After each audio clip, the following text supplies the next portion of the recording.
basic questions, trivial questions that any fiance would know about their fiance. And if you trip up, if you get nervous, if you answer incorrectly, if you sound suspicious, this is where it all culminates.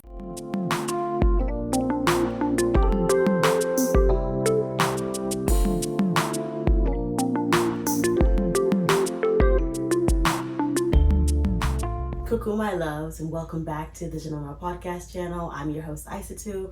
If you're new here, if this is your first time, welcome. If you're returning, thank you for coming back and welcome back. Today I'm going to be talking about something that I've gotten so many questions on because I've gone through the process, and I thought that it would be a good idea to do a video about it because there's just so much information, and hopefully it'll help somebody out there who's going through the process or thinking about going through the process. And so I just thought I'd make a video about it, but I do want to give a disclaimer. I am not a lawyer and this is not legal advice, so there's tons of information online about this process and so much more, so make sure you do your own research and come to conclusions on your own. But this is hopefully an informative video that you can just use as a jumping off point about the whole process of bringing your fiance to the US. So y'all know the show 90 Day Fiance, right? Like with Big Ed and Michael and Angela and that whole debacle.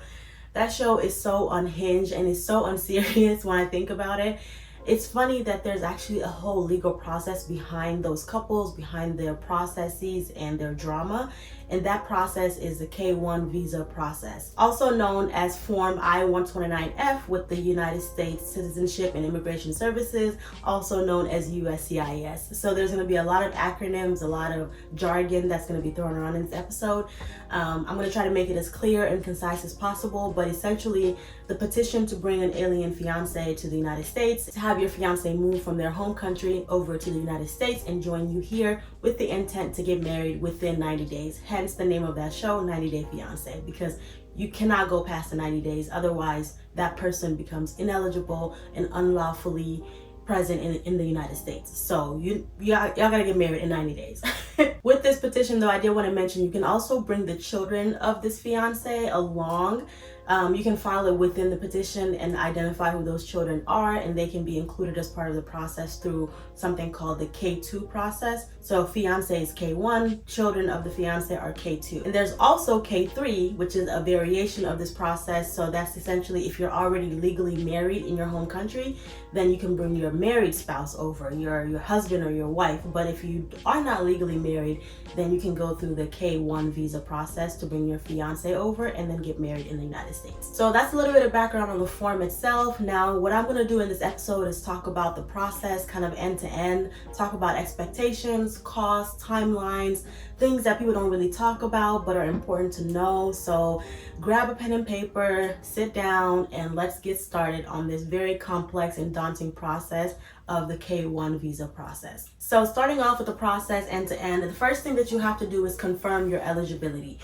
There's a couple things that will make you eligible to bring an alien fiance over, and that word is so funny, alien, but essentially it just means someone who is not a US citizen. So to confirm your eligibility, you're going to ask yourself a couple different questions. The first is, do you have a bona fide relationship?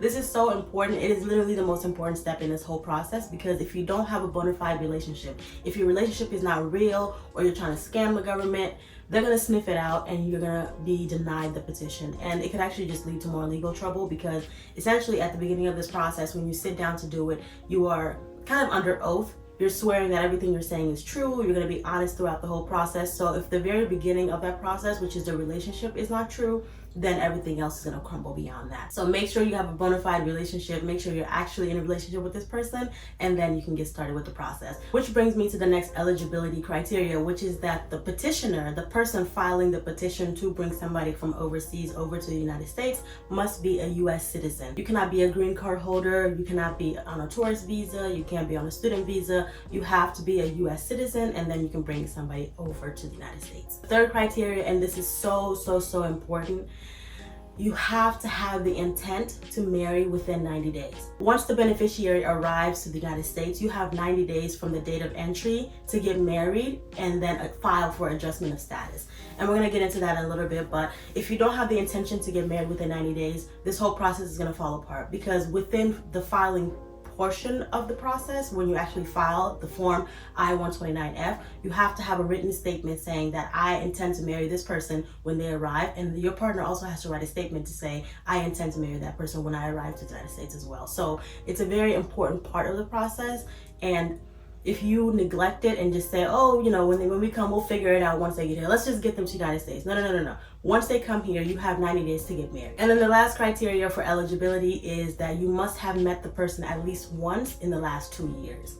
I think this is an important one to really harp on, because why are you trying to marry somebody you haven't seen in 2 years? That's really what the government is thinking. Why are you trying to marry somebody that you haven't seen in the last 2 years? Now, there are exceptions to this rule. If you have religious exceptions, or like during the pandemic, some folks were not able to travel as freely. There were exceptions to the rule when it comes to seeing them in the last 2 years. But you need to have a really good reason why you haven't seen them in the last 2 years for USCIS to take that excuse and be like, okay, yeah, this is a bona fide relationship. So this goes back to the bona fide relationship piece, and that's gonna come up again and again, because essentially, if your intention is I love this person, we are ready to get married, the only reason why we can't get married is because they're not here with me, you gotta kind of follow through on that commitment. You have to follow through on that promise. And that's really what this whole process is. It's a promise to the United States government that you're gonna marry this person within 90 days. So I know I kind of harped on that a little bit, but that truly is like so important. It's gonna come up again and again, and it's gonna be one of those things that once the person arrives to the US too, the reason why the bona fide relationship matters so much is the process doesn't just end with I-129F. Once they arrive to the US, there's other legal processes you guys have to go through, and if the relationship isn't bona fide, let's say like they come to the US, you guys get married within 90 days, and then like a year later you guys divorce, that can impact that person's eligibility to become a US citizen in the future. It can impact their ability to actually just stay in the United States. So the bona fide relationship piece is really important. I don't want to underestimate how important that is, so make sure you write that down. The next step after you have established that you are eligible and your partner is eligible, it is actually to file Form I-129F with USCIS. Now, what I will say is that this form is very complicated. It's very daunting. There's, like 14 pages when I did it, and on top of the 14 pages, there's additional supporting documents that you have to submit. So essentially by the end of the whole thing, I had a packet, like a literal packet with tabs. I felt like I was back in school again. Like I had to be super organized about it, give them everything that they needed. You have to convince the person who's gonna open your packet that this is a bona fide relationship, this is serious, and the people who are applying for this status, this K-1 visa status, this is the real deal. So you want to make sure you read all of the instructions. Like you go to the USCIS website, you pull up the form that you need. So I-129F, there's instructions, there's where you should be filing it, there's a filing fee, which we'll talk about when we talk about the cost of everything. There's instructions, there's supporting documents, there's so much. You want to be diligent, take your time, fill out the application, sit on it for a little bit, come back to the application, look it over again, ask a trusted friend to look at it for you, ask your beneficiary, the person who's actually coming, to look at it as well. Like there's just so much, and some people actually prefer to get a lawyer to go through this because there's a lot of legal jargon, there's a lot of information that they're gonna be asking you for. You just wanna make sure you don't mess it up, because once you mess up the I-129F, it cascades down to the rest of the process. Like there's so many things that are contingent upon each other with this whole process. You don't want to have any missteps throughout the process at all. So read through it, triple check your work, double check it. It's not something that you want to do in like a week time frame, because it does take time to get all the additional documents that you need. There's going to be some that are coming from you, some that are coming from your partner. So don't expect it to be completed in like a week. Take your time, like a month, to collect everything that you need. Triple check your work, have somebody else take a look at it for you, and when it's time to file, make sure you file at the right location. Like there's a lot, guys. I'm not even trying to be funny. It's a lot. So once you file your I-129F with the right location, it's going to get assigned to a service center, and you're going to get a receipt number basically, and that receipt number is what you're going to use to track your case and see how it's progressing. You can also see the processing timeline for the USCIS. So when we get to the timeline portion, I'll talk about that a little bit more. But once you get your receipt number, basically you're on the waiting game. You're going to sit and wait until your case has been approved or denied, or they have what's called an RFE, which is a request for additional information. No, request for evidence. RFE, I'll put what it stands for on the screen. I completely forget. Like, I'm trying not to have PTSD from that time because it was so much, but you want to avoid RFEs. That's one thing I know for sure. You want to avoid them having to ask you for additional information because that just increases your processing timeline. That increases the time that you have to wait to see your partner and the time that it's going to, take to go through the whole process. You file the I-129F, you get your receipt number, you sit and you wait. Once you get the approval, which is what we're all looking for, we're all hoping to get the approval, then the case goes from USCIS to the National Visa Center. NVC is who you're going to file what's called the DS-160 with. And the DS-160, this is kind of the turning point of everything where things go from the US to the home country. NVC is kind of the middleman that takes the case from USCIS, processes it, and then passes it over to the embassy of the home country where your beneficiary is. Your beneficiary is your fiance. So this is where the process gets really country specific, but I'll speak for Senegal since that's where I filed mine. Once the NBC got mine, they contacted the embassy. They created another case number that I could use to track the entire process. And once they sent the case to the embassy, that's when we were able to go through with filing the DS-160, which is the application for a visa for your fiance. So your fiance is going to apply for a visa at the embassy, but when the embassy receives that application, they would have heard from NBC that the basis of this application for the visa is the K-1 visa. There is a fiance in the US that is petitioning to bring their fiance over, and that's why this individual in your home country is applying at the embassy for a visa. That makes sense. So once the home country's embassy is involved, that's when you go through the interview and paying your visa fees, your medical visits. There's a lot there. I won't get too deep into it, but essentially what happens is, like I said, the embassy will receive your fiance's application for a visa. They'll also receive everything that you sent to the USCIS. That file is going to get sent to NBC, and NBC is going to send a copy of that over to the embassy as well. So it all comes together at the embassy, and your fiance will go through a medical visit, and they'll also set up an interview at the embassy where they will go and explain and get asked questions and have to go back to that bona fide relationship. They're going to ask like basic questions, trivial questions that any fiance would know about their fiance. And if you trip up, if you get nervous, if you answer incorrectly, if you sound suspicious, this is where it all culminates. This is where the person, the agent at the embassy, is going to take a look at everything and say, this is a bona fide relationship, we're going to grant a visa, or this is a scam relationship and we're going to deny the visa. So you can do everything right on the US side. You can file your I-129F, NBC can take a look at it, and really those people are not going to really know if the relationship is bona fide. I mean, you're going to submit evidence, and the supporting evidence, there's going to be proof of meeting in the last 2 years, there's going to be proof of communication between you two, all of those things. But really the culmination of everything, the first time that someone is going to sit down and look somebody in the eye and ask, who is this person to you? What relationship do you guys have? Do you have the intention to get married within 90 days? That's going to be at the end interview, and that's going to be with your partner. So it's not even going to be you. I know when I was doing research, when I was going through the process, some folks would like travel to the home country and go to the interview with the person. But I know for Senegal, I don't think they allow people to come with anyone during the interview. The person applying for the visa is going to be who is going to the interview, unless it's like a child or somebody is disabled. But if you're, an able body and an adult, you're gonna go to that interview by yourself. So you really gotta do some prep work as well to make sure you're ready for the interview. Make sure they know your name, your birthday, your address, what you do for work in the US. Like, they need to know everything about you because you never know what they're gonna ask. And then hopefully everything goes well at the interview. The agent is convinced that this is a bona fide relationship and they grant the visa. For Senegal, you take your passport with you to the interview, you leave it there, and they will send it back to your fiance with the visa placed inside of the passport itself. So it'll be at the very end of the passport. It's going to be a page, and it's going to be a single entry visa, meaning they can come into the United States one time, because the intent is for them to come, get married, and stay. And they also have 6 months from the time that they do the interview, get the visa granted, to the time that the visa expires. So they have 6 months to travel to the US. And I just want to stop and make a note here that you can do all of this. Your fiance can arrive at a port of entry in the US and still be denied entry. You literally have to just be like on top of your game, and everything has to look right. And if everything is authentic and true, it's not hard to do that. But if everything is suspicious, then it's hard to kind of continue that, facade throughout the entire experience. So like I said, you can go through all of this stuff, pay all your fees, do everything you're supposed to do, get to the point of entry, and if you fumble, you can be denied entry and have to go back to your country, and you lose everything that you did and have to start over. And when you start over, you have to say, I've done this before, so then that raises more red flags. So you really want to make sure you get everything done right.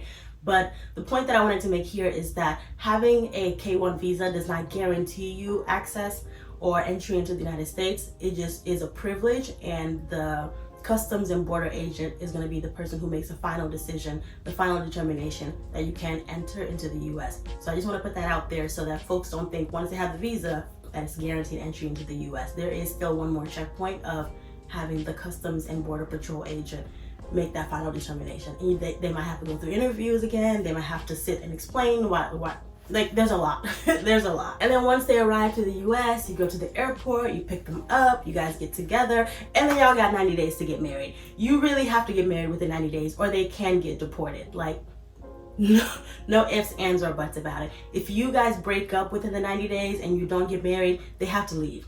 If you guys don't get married within 90 days, they can be hunted down and have to get deported. Like, make sure the bona fide relationship is there so that when they come, you continue with the intent of getting married within 90 days legally. And then the last piece that I wanted to talk about from the process standpoint is that you have to adjust to your new life once your partner arrives.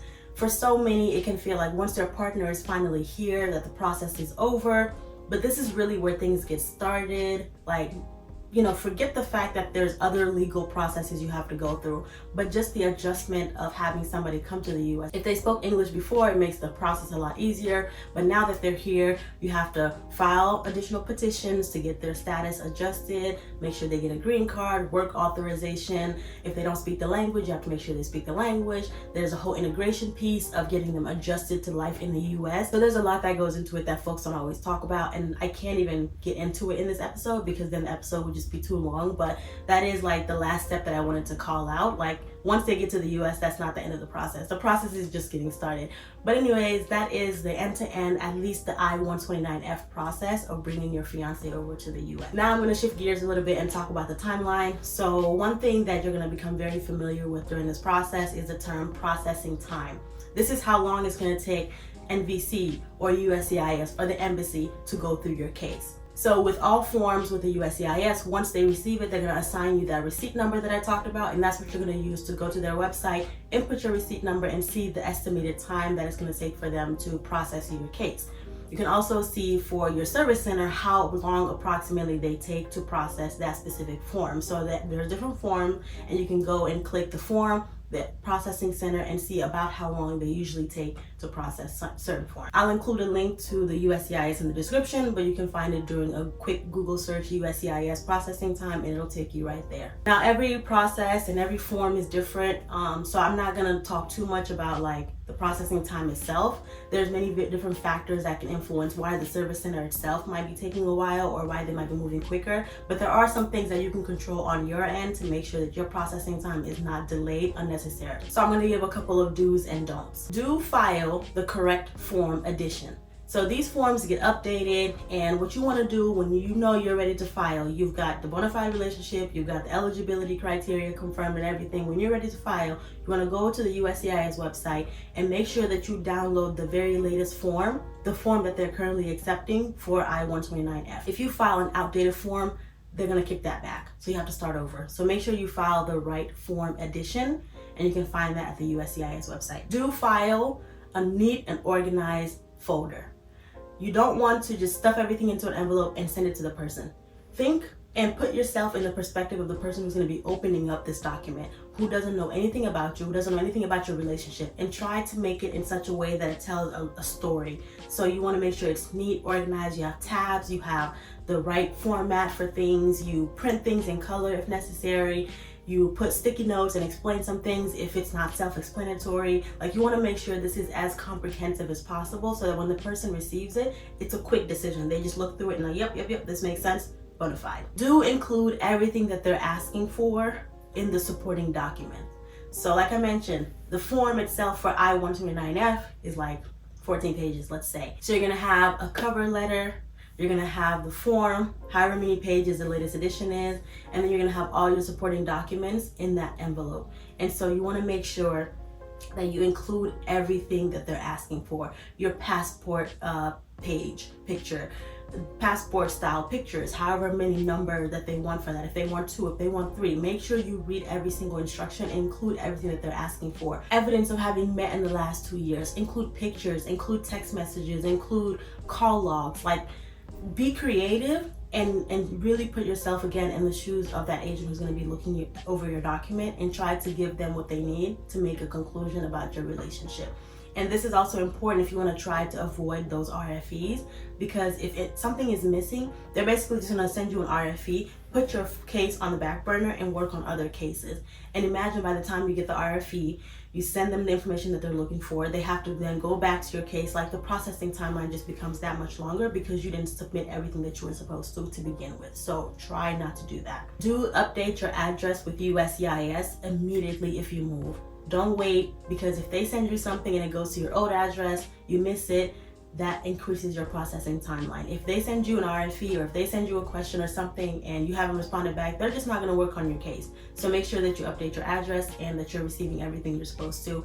And then the last thing that I have is do pray. So I guess I don't have any don'ts here. The don'ts were kind of embedded in there, but do pray, because sometimes this is just luck and timing. The pandemic was a period when they just weren't processing any cases, or the processing timeline was very slow. And then after the pandemic, it picked up. So it really is about timing and sometimes luck as well. So pray, and hope that everything goes well and your fiance can be here and you guys can get married. Now, the next section that I want to cover is cost. This ain't free. So the cost of Form I-129F has consistently gone up in line with inflation like the rest of the world. But when I filed, it was $535. I think maybe 553. Either way, 535 in whatever order that was, and 3 wasn't first. And then now, when I checked as of this episode, it was $675 to file this form.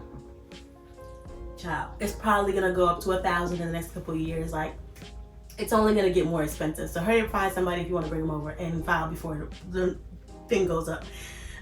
But there's also other costs associated with this process. So the visa fee cost is country specific. You're gonna have to pay for that. The medical exams that you have to go through, if you have to get any vaccinations, like your vaccination card needs to be up to date. So there's some other costs associated with this whole process that are very country specific. You just have to keep that in mind. There's attorney costs if you decide to get a lawyer, so keep that in mind as well. There's travel costs once the visa is actually issued, so you have to buy a ticket to actually come here. Like, there could be lifestyle accumulation costs if you need to get an apartment for you and your partner once you guys get married, if you need to get a car for them, if you need to drive them to work and you have to provide transportation. Like, that's the part that I was talking about earlier that no one really talks about. The costs don't really just stop with the USCIS and the NBC and the embassy. Like, there's additional costs, and the whole lifestyle creep cost is very much true. A new person is coming here, and that's what I want to talk about next, is that you are signing with this petition. As the petitioner, you are signing that you are going to be financially responsible for this person until they become a U.S. citizen or have worked for at least 10 years. Yes, you heard correctly. So there's something called the Affidavit of Support that you have to submit as part of the supporting documents for Form I-129F. In this Affidavit of Support, you're going to be providing your financial information. So your W-2s, your income, your job, and you're basically letting the government know that, yes, I want to bring this person over here so I can marry them, but they're not going to become a public charge. I will be responsible for them until they become a U.S. citizen or they have worked enough and long enough to be able to take care of themselves. So that's a huge responsibility, and make sure you keep that in mind. And of course, usually it goes well because they come and they get their work authorization so they can start working and you guys can work together because you guys have that bona fide relationship. You're not trying to one-up each other. You're not trying to scam each other. But there are cases where people come and they don't work and they don't do anything, and the person who brought them over here, the petitioner, is ultimately financially responsible for them. And the Affidavit of Support is legally enforceable. So if that beneficiary comes and they decide they just want to sit on their ass and do nothing, they can take you to court. They can have you pay to take care of them if they choose not to do anything. So make sure the relationship is bona fide. Like, I can't say that enough. It's going to be the theme, the thread throughout this entire thing. The relationship needs to be bona fide, and make sure the person you're doing this for is somebody who's worth it. Because if they come and they ain't worth shit, you're going to be financially responsible for them potentially. So I just want to give everybody a forewarning for that. The last piece that I want to talk about before we get into some final considerations is the emotional side of all of this. So earlier I was talking about 90 Day Fiancé, and those couples are so crazy, but I can only imagine how much additional stress they're taking on by going through everything I just talked about on top of having an unhinged relationship. So whether your relationship is healthy, whether it's normal, whether it's toxic, if you put this process on top of it, the stress level is just going to increase. So you guys will get frustrated with each other. You guys will get sad because you're separated and you're trying to come together. So if you've been separated for a couple of years or for a couple of months and you just really miss each other, that can manifest itself in so many ways as you go through this process. So I feel like no one really talks about the emotional aspect of this process, how you really miss someone, how you're putting all of this investment, time, energy, emotion, spirituality. Like, there's just so much that goes into this process, and it really takes two strong people who really want to be together, who are in a bona fide relationship, to go through this process together and come out on the other side. So many people go through this process and the relationship actually breaks up throughout this process. There's breakdowns in communication, there's breakdown in trust, there's breakdowns in like the foundation that you guys have built. So the emotional side of this process is something that cannot be understated. It is very, very important that as you go through this process, as you enter this process, you have a very candid conversation with your partner, like, hey, the next 5 years are going to be rough. And that's what I'm going to talk about in the final considerations, is like, the process doesn't just end. Let's say you file the petition and you wait a year and then your partner comes 6 months later. So you're 1 year and 6 months in. Then you have to file for adjustment of status. Then you have to get a work authorization. Then you have to adjust to life in the US. And then eventually, after so many years, you have to apply for citizenship. So the process goes on for at least 5 years. And you and your partner need to be on the same page about how you're going to support each other emotionally, mentally, financially, and just go through it together as a team versus as opponents. It's only going to get more complicated once they arrive in the US. And the processing fee for the form that you have to file when they come to the US, I know I talked about $675 for I-129F. You don't even want to know what the cost of the adjustment of status petition is. Like, maybe another video. If you guys are interested, I can do a video on that. But it's expensive, it's daunting, it's grueling, it's taxing, it's emotionally exhaustive. So make sure that you guys are up for the challenge and ready to go through it together as a couple, as a bona fide couple. So I'm gonna close this episode off with just some final considerations, things to keep in mind as you think about the process or go through the process. Consider hiring a lawyer if English is not your first language or you're not well versed in it.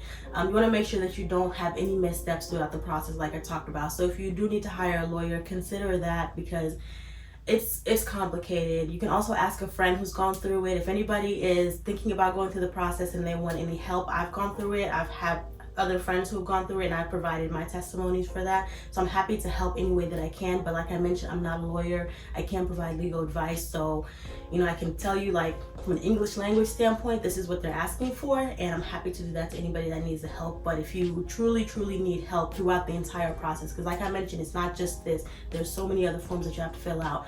Consider hiring a lawyer if you feel like you need to. And then the last thing that I want to mention is that the process is not over once your partner arrives to the US. The actual process is just getting started. So, once they arrive and you get married, there's a ton of other processes that you have to maneuver, unfortunately, from a legal standpoint. You have to have the conditional green card, which is the adjustment of status that I've mentioned a few times.